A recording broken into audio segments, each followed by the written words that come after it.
Avoidants don't typically manipulate through overt aggression or calculated schemes. Their manipulation is subtler, often unconscious, embedded in questions that seem reasonable on the surface, but serve to deflect accountability, shift blame, and keep you questioning your own perceptions and needs. These questions aren't asked once and forgotten. They become recurring tools that the avoidant uses whenever their patterns are challenged. Whenever you express legitimate hurt, whenever you establish boundaries that threaten their comfort, the power of these questions lies in how they make you doubt yourself, make you feel like you're the problem, and make you shrink your needs to accommodate their limitations. Each question carries an implicit message that your feelings are excessive, your expectations are unreasonable, and your needs are too much. Over time, these questions erode your confidence in your own reality and your trust in your own perceptions, including your willingness to advocate for what you need from partnership. Understanding these questions and the manipulation they serve helps you recognize when you're being gaslit, when your legitimate concerns are being deflected, and when the avoidant is using your own empathy and self-doubt against you. The questions feel like invitations to dialogue, like the avoidant trying to understand your perspective, but they're actually defensive maneuvers designed to avoid taking responsibility, to maintain the status quo, and to ensure you continue accommodating their patterns while questioning whether your own needs are valid. Why are you so sensitive? The question that makes you doubt your reality. This question arrives whenever you express hurt about the avoidance behavior, whenever you name the impact of their withdrawal or inconsistency, and whenever you communicate that their patterns are causing you pain. The avoidant responds not by acknowledging your feelings or examining their behavior, but by questioning your sensitivity, by suggesting that your emotional response is the problem rather than their actions that triggered it. This question is manipulation disguised as inquiry because it shifts focus from what the avoidant did to how you reacted, from their behavior to your sensitivity, and from their patterns to your emotional regulation. The manipulation works because it contains a grain of truth that makes you doubt yourself. Maybe you are sensitive. Maybe you do feel things intensely. Maybe your emotional responses are bigger than some people's. This acknowledgement of your sensitivity makes the avoidance question seem valid, makes you wonder if you're overreacting, and makes you question whether your hurt is justified. But sensitivity isn't the problem. The problem is behavior that causes hurt. And your sensitivity doesn't make that behavior acceptable. In fact, if you're in a relationship with someone, your sensitivity should inform them about what hurts you so they can avoid causing that hurt. Instead, the avoidant uses your sensitivity as evidence that you're the problem. The question also implies that there's a normal or acceptable level of sensitivity and you've exceeded it. This implication makes you feel defective, like there's something wrong with how you experience emotion, like you need to fix yourself rather than the avoidant needing to address their behavior. You start monitoring your reactions, suppressing your feelings, and questioning whether you should express hurt or simply manage it internally. This self-monitoring is exactly what the avoidant wants because it means you stop holding them accountable for their patterns. If you're too sensitive, then their withdrawal isn't the issue. Your reaction to it is. The manipulation deepens when the avoidant compares you to others, suggesting that previous partners didn't have these problems, that other people wouldn't react this way, and that your sensitivity is unique and problematic. These comparisons make you feel like you're failing at relationship, like you're demanding too much, and like you're the common denominator in the dysfunction. But what the avoidant doesn't mention is that their previous partners either also expressed hurt that was dismissed as oversensitivity, or they suppressed their feelings entirely and eventually left when the suppression became unsustainable. Your sensitivity isn't the problem. The pattern is. The question also serves to derail conversations about the avoidance behavior. Instead of discussing why they disappeared for a week without communication, you're now defending your emotional response, explaining why you were hurt and justifying your feelings. The avoidant has successfully shifted the conversation from accountability for their actions to judgment of your reactions. This derailment ensures that the original issue never gets addressed, that the avoidant never has to examine their behavior, and that they never have to commit to changing it. They've made the conversation about fixing you rather than about them showing up differently. The too sensitive question creates a dynamic where you become increasingly afraid to express hurt or disappointment because you anticipate being told you're overreacting.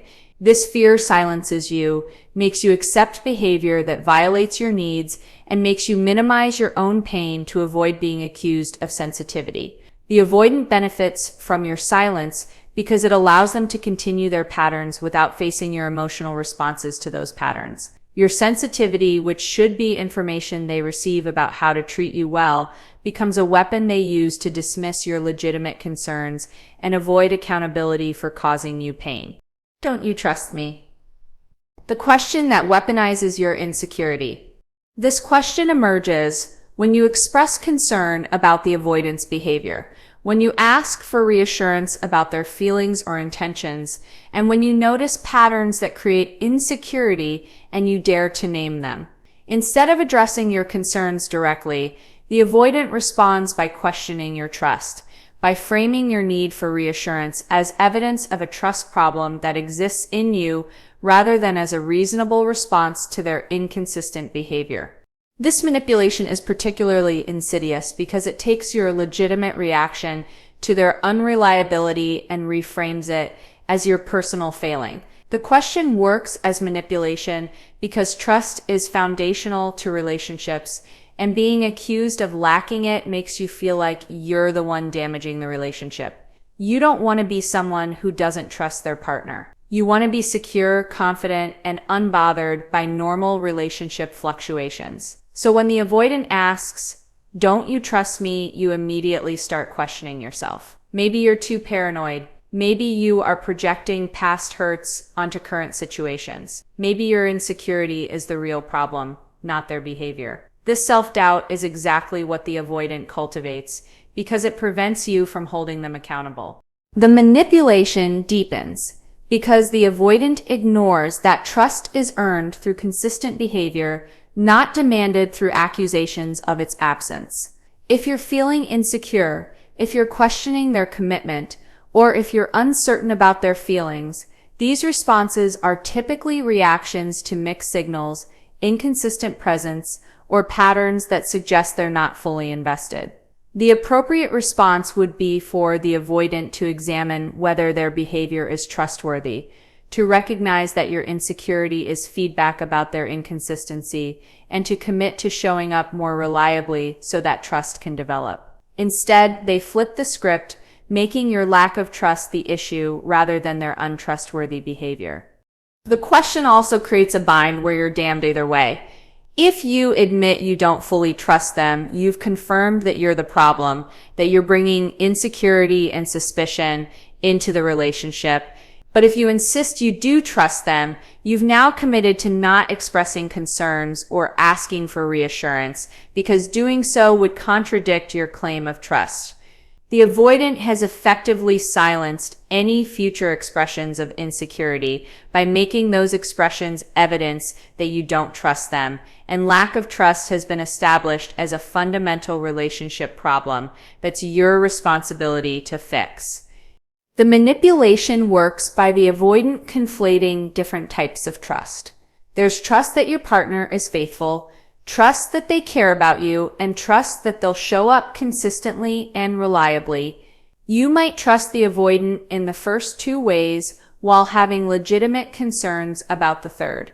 But when the avoidant asks, "Don't you trust me?" they're treating trust as monolithic, as though questioning their consistency means you think they're lying or cheating. This conflation allows them to dismiss your specific concerns about their patterns by acting wounded that you would doubt them at all. The question also weaponizes your attachment insecurity against you. If you have anxious attachment patterns, if you have wounds from past relationships where trust was broken, the avoidance question triggers those vulnerabilities. You start wondering if your insecurity is a pattern you bring to all relationships, if you're sabotaging something good because of your own issues, and if you need to work on yourself rather than expecting the avoidant to change their behavior. This introspection is healthy to a point, but the avoidant manipulates it using your self-awareness against you to avoid examining their own contribution to your insecurity. The trust question ultimately serves to make the avoidance inconsistency your problem to manage rather than their pattern to address. Your insecurity becomes evidence of your issues rather than a reasonable response to their unreliability. You're positioned as someone who needs to develop more trust while the avoidant faces no expectation to become more trustworthy.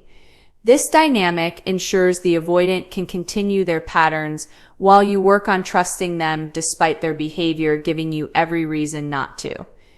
Why can't you just give me space? The question that frames their avoidance as your problem. This question appears when you express hurt about the avoidance withdrawal, when you ask for more presence or consistency, and when you communicate that their distance is creating problems in the relationship. The avoidant responds not by acknowledging the impact of their withdrawal, but by framing their need for space as reasonable, and your difficulty with it as your failure to respect boundaries. This manipulation reframes the avoidance pattern of emotional unavailability as a legitimate boundary that you're violating rather than as an attachment wound that's damaging the relationship. The manipulation works because space is a reasonable need in relationships. Everyone needs some degree of autonomy, some time alone, and some breathing room within partnership. By framing their withdrawal as a need for space, the avoidant makes it seem like you're being controlling or clingy by having a problem with it.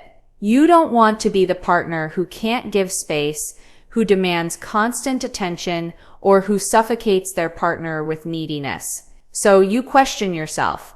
Maybe you are being too demanding. Maybe you do need to back off. Maybe you're the one with the problem for not being comfortable with their need for independence.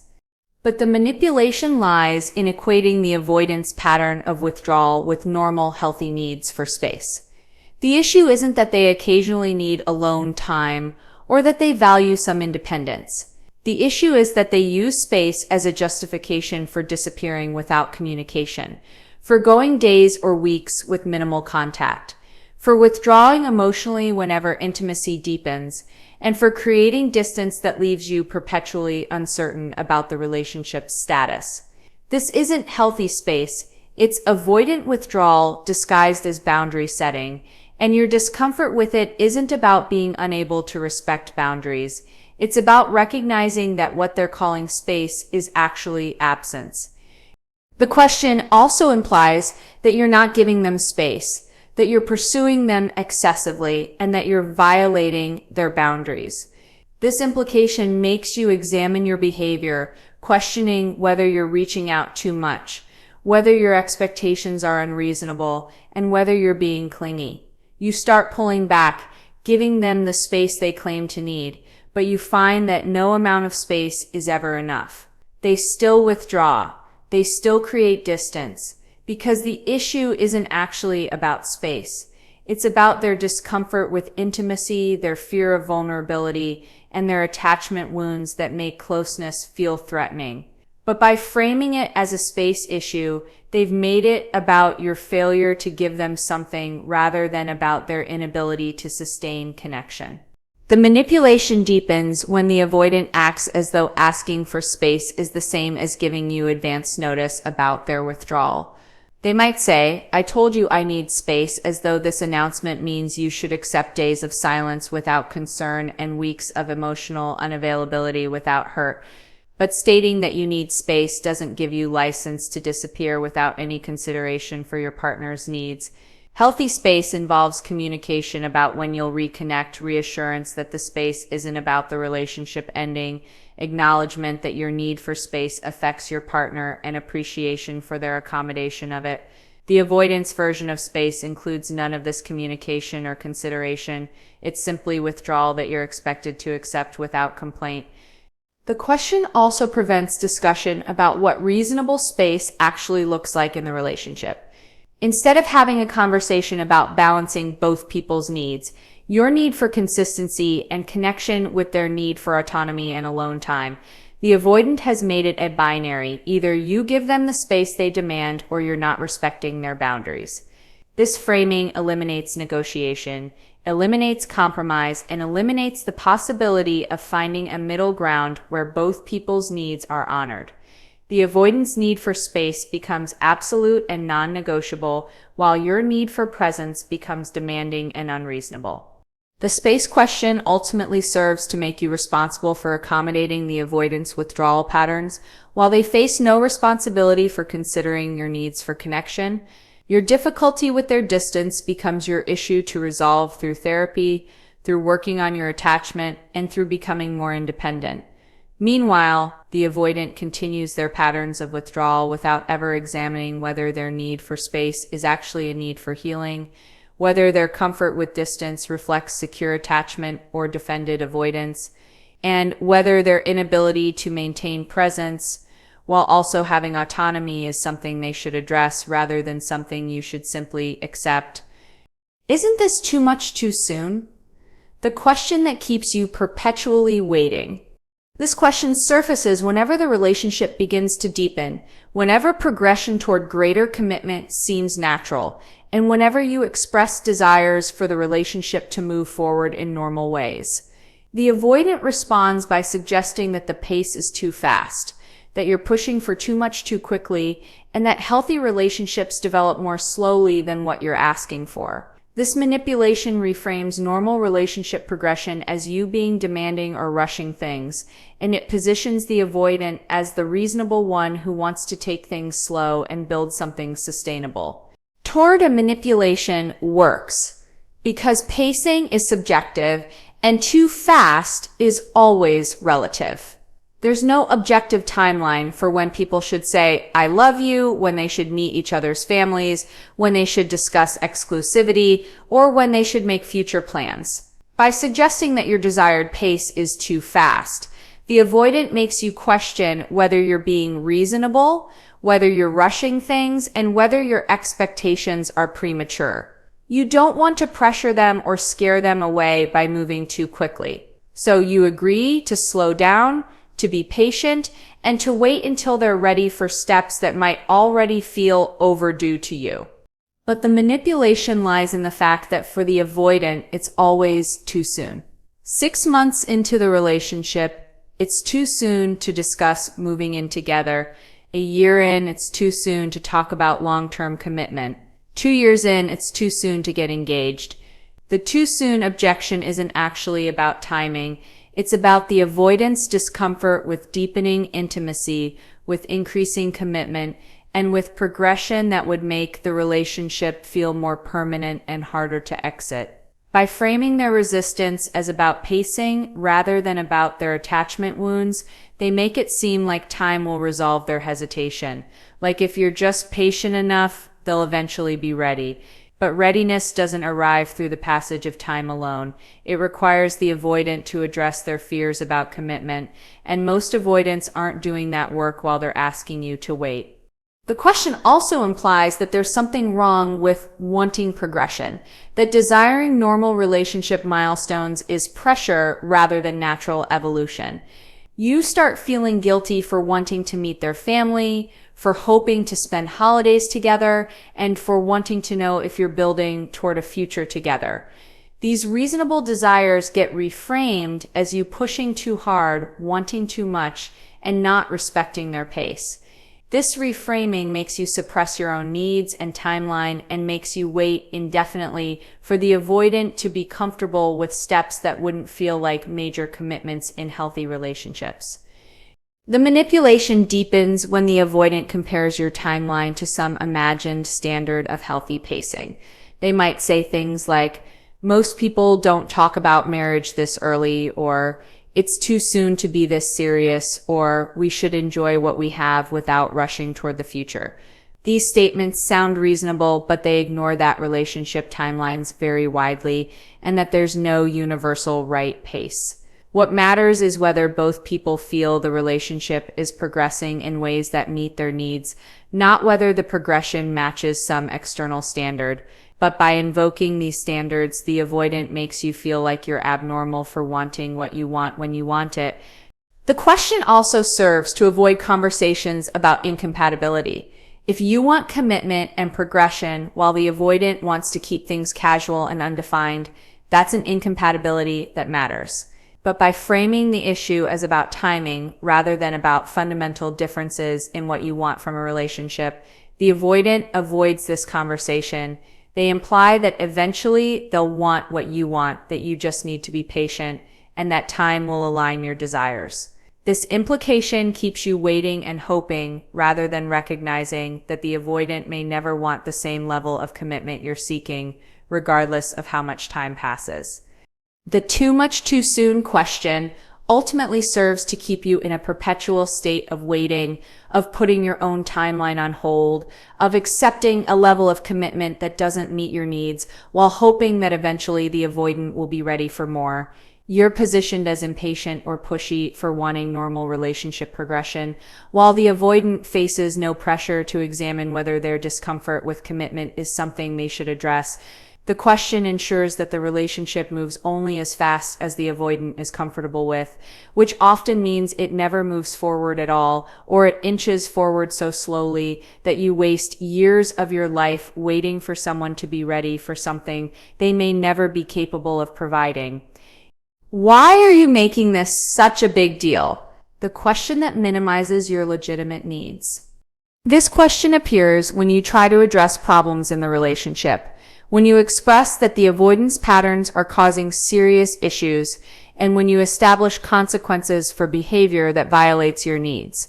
The avoidant responds not by taking your concerns seriously, but by suggesting that you're blowing things out of proportion, that you're being dramatic or creating conflict where none exists, and that you're making mountains out of molehills. This manipulation minimizes your experience, trivializes your concerns, and positions you as someone who creates problems rather than someone identifying real issues that need addressing. The manipulation works because it makes you question the validity of your own concerns. Maybe you're overreacting. Maybe you're overreacting. Maybe the issue isn't as serious as it feels to you. Maybe you're being too rigid or demanding by making this a deal breaker. You don't want to be someone who creates unnecessary conflict, who can't let things go, or who makes everything into a major issue. So you downplay your concerns. You tell yourself it's not that bad. You convince yourself to let it go for the sake of keeping peace. This self-minimization is exactly what the avoidant wants, because it allows them to continue their patterns without facing accountability for their impact. But the manipulation lies in the avoidance framing of what constitutes a big deal.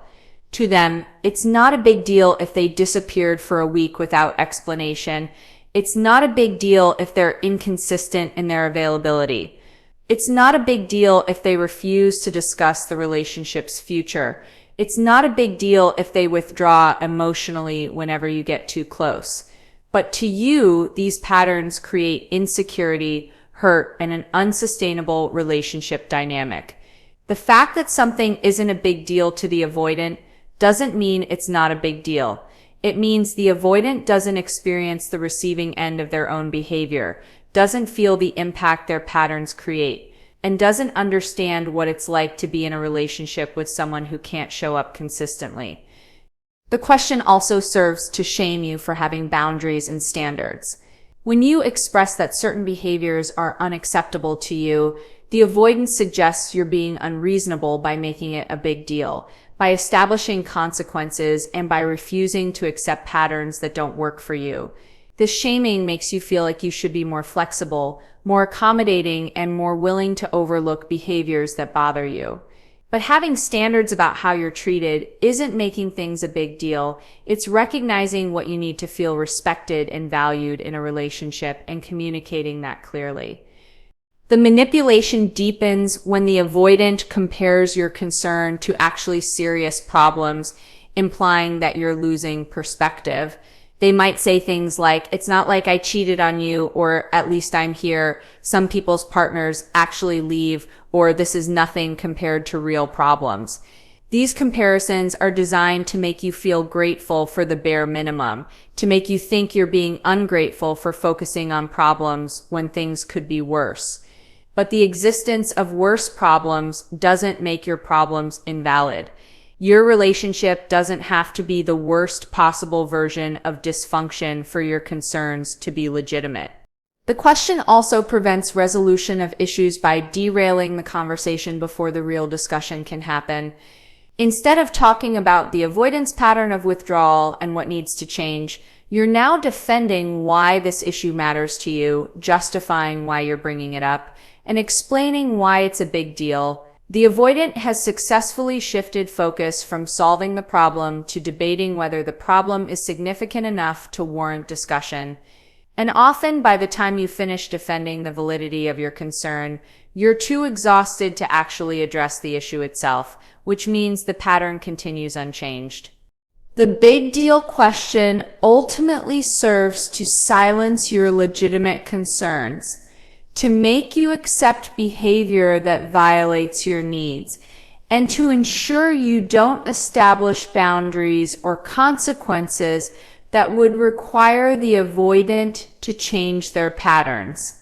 You're positioned as someone who creates conflict and drama rather than as someone advocating for your own well-being.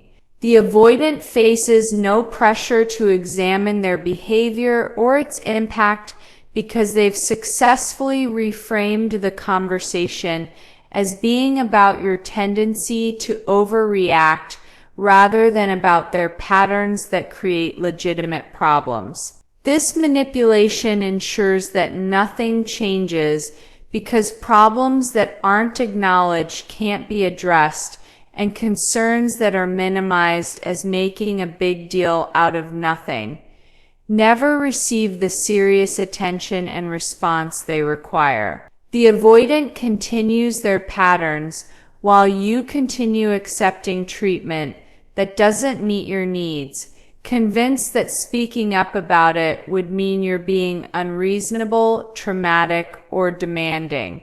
Rather than recognizing that your concerns are valid, your needs are legitimate, and a partner who consistently minimizes your experience isn't someone who's capable of the partnership you deserve.